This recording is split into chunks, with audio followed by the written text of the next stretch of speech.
Number 7 most wanted dito sa Agusan del Norte, nadakpan sa taga-CIDD sa Timpulok, Dakbayan sa Lapu-Lapu.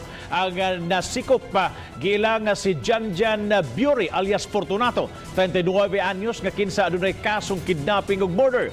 Gitumbok usab nga siya sakop sa usa sa communist terrorist group dito sa Mindanao apan nagtago-tago diha sa Dakbayan sa Lapu-Lapu.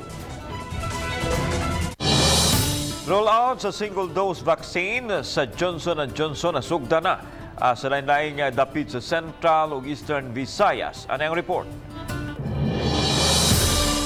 Sa probinsya sa Bohol, gitiming ang paghatag sa single-dose vaccine atol sa 167 nga kasaulugan sa Bohol Day. Nakadawat ang probinsya og 50,000 single-dose vaccine gikan sa IATF niadtong Hulyo 19. Anaa sa A1, A2 ug A3 category ang padayong gibakunahan sa Bohol. Miabot sa 1,900 single-dose vaccine ang allocation sa Maasin City sa Southern Leyte. Mato ni Mayor Nico Mercado, priority nga tagaan sa bakuna ang mga senior citizen. Kanang Johnson & Johnson, aning coordinate na to is ang DOH Central Office. So it might be na maunay ilang assistance for increased allocation of vaccine for the city of Maasin. Samtang padayong gidagsang vaccination rollout sa Johnson & Johnson sa Dakbayan sa Tacloban.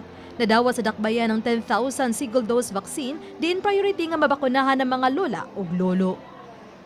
Uban ni Clans Gabutin, ako si Femery Dumabok. Balitang Bisdak!